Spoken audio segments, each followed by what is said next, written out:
राधे राधे। माघ मास महात्म का 26वां अध्याय प्रारंभ करते हैं। पथिक कहने लगा कि हे प्रेत, तुमने सारस के वचन किस प्रकार और क्या सुने थे, सो कृपा करके कहिए। प्रेत कहने लगा कि इस वन में कोहरा नाम की नदी पर्वत से निकलती है। मैं घूमता घूमता उस नदी के किनारे पहुंचा और थकावट दूर करने के लिए वहां पर ठहर गया। उसी समय लाल मुख और तीखे दांतों वाला एक बड़ा बंदर वृक्ष से उतरकर जल्दी से वहां पर आया जहां एक सारस सोया हुआ था। उस चंचल बंदर ने कई एक पक्षियों को देखकर उस सोए हुए सारस को दृढ़ता से पैरों से पकड़ लिया और तो सभी पक्षी वहां से उड़कर चले गए, परंतु सारसी भयभीत होकर विलाप करती हुई वहीं पर रुक गई। नींद के दूर होने तथा भय से नेत्र खोलकर सारस ने बंदर को देखा और मधुर वाणी से कहने लगा, हे बंदर, तुम बिना अपराध मुझको क्यों दुख देते हो? इस संसार में राजा भी केवल अपराधियों को ही दंड देता है। तुम्हारे जैसे श्रेष्ठ प्राणी किसी को पीड़ा नहीं देते। हम अहिंसक और दूसरे के कर्मों को नहीं देखते।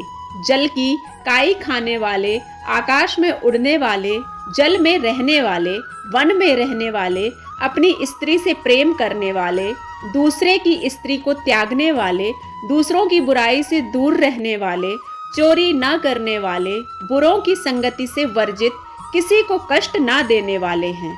सो इस प्रकार मुझ निरपराधी को हे बंदर छोड़ दो। मैं तुम्हारे पहले जन्म के वृत्तांत जानता हूँ। यह वचन सुनकर वह बंदर उसको छोड़कर दूर बैठ गया और कहने लगा कि तुम मेरे पूर्व जन्म के वृत्तांत को कैसे जानते हो? तुम अज्ञानी पक्षी हो और मैं वन में घूमता रहता हूँ। सारस कहने लगा कि मैं अपनी जाति की स्मृति के बल से तुम्हारे पूर्व जन्म का सब वृत्तांत जानता हूँ। तुम पूर्व जन्म में विंध्य पर्वत के राजा थे और मैं तुम्हारे कुल का पूज्य पुरोहित था। तुम राजा होकर अपनी प्रजा को पीड़ा दिया करते थे। विवेकहीन तुमने बहुत सा धन इकट्ठा किया। सो वानर, प्रजा की पीड़न रूपी अग्नि की ज्वाला से तुम पहले ही तप चुके हो। पहले तुम कुंभीपाक नरक में गिराए गए। तुम्हारे शरीर को नरक में 3000 वर्ष बीत गए। फिर नरक से निकलकर बचे हुए पापों के कारण इस बंदर की योनि में आए और मुझको मारना चाहते हो।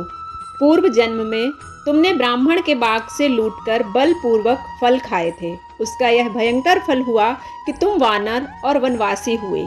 प्राणी अवश्वमेव अपने किए हुए कर्मों को भोगता है। इसको देवता भी नहीं हटा सकते। इस प्रकार मैं सारस का जन्म लेकर भी अज्ञान से मोहित नहीं हुआ। इतनी कथा कहकर वानर कहने लगा कि यदि ठीक ही जानते हो तो बताओ तुम पक्षी कैसे हुए? सारस कहने लगा कि मेरी दुर्गति का कारण भी सुनो। तुमने नर्मदा नदी के किनारे पर सूर्य ग्रहण के समय बहुत से ब्राह्मणों के निमित्त 100 ढेर अन्न के दान किए थे।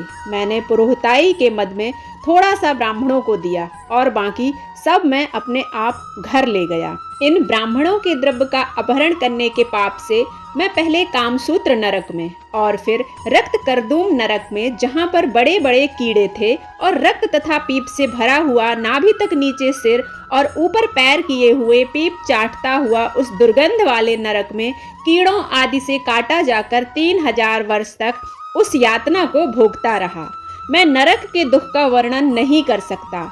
फिर नरक की यातना से मुक्त होकर यह सारस का जन्म पाया, क्योंकि पूर्व जन्म में अपनी बहन के घर से कांसे का बर्तन चुराया था। इसको मैंने एक जुआरी को दिया। इसी से मैं सारस योनि में आया। यह मेरी स्त्री पिछले जन्म में ब्राह्मणी थी। इसने भी कांसे की चोरी की थी। इसी से यह मेरी स्त्री और सारसी हुई। यह सब मैंने तुमसे कर्म फल कहा।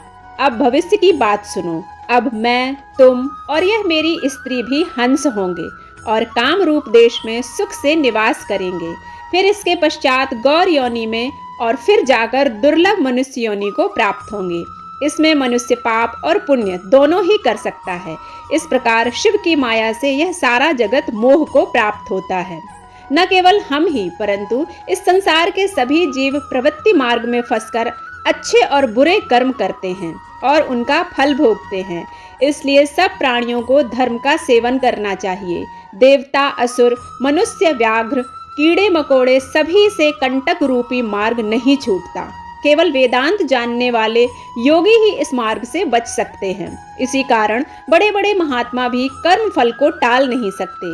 उपाय से तथा बुद्धि से कोई भी इसको नहीं बदल सकता। तुम पहले राजा थे, फिर नरक में गए, अब बंदर की योनि में वन में फिरते हो और फिर भी ऐसा ही जन्म पाओगे। ऐसा विचार कर आनंद पूर्वक और धैर्य रखकर विचरते हुए काल की प्रतीक्षा करो। तब वानर ने कहा कि पिछले जन्म में मैं तुम्हारी पूजा करता था, अब तुम मुझको प्रणाम करते हो। तुम जाति के स्मरण से मेरे पूर्व जन्म के वृत्तांत को जानते हो। आनंद पूर्वक रहो, तुम्हारा कल्याण हो। तुम्हारे वचनों को सुनकर मैं मोह रहित होकर वन में विचरूंगा। प्रेत कहने लगा कि हे पथिक, मैंने नदी के तट पर बंदर और सारस का यह संवाद सुना, तब मुझको बोध हुआ और मोह का शोक का नाश हुआ। माघ मास महात्म का 26वां अध्याय समाप्त होता है। अगर आपको यह कथाएं अच्छी लगती हैं तो आप इस वीडियो को लाइक करें, शेयर करें और सब्सक्राइब करना बिल्कुल ना भूलें। मिलते हैं 27वें अध्याय में, तब तक के लिए राधे राधे।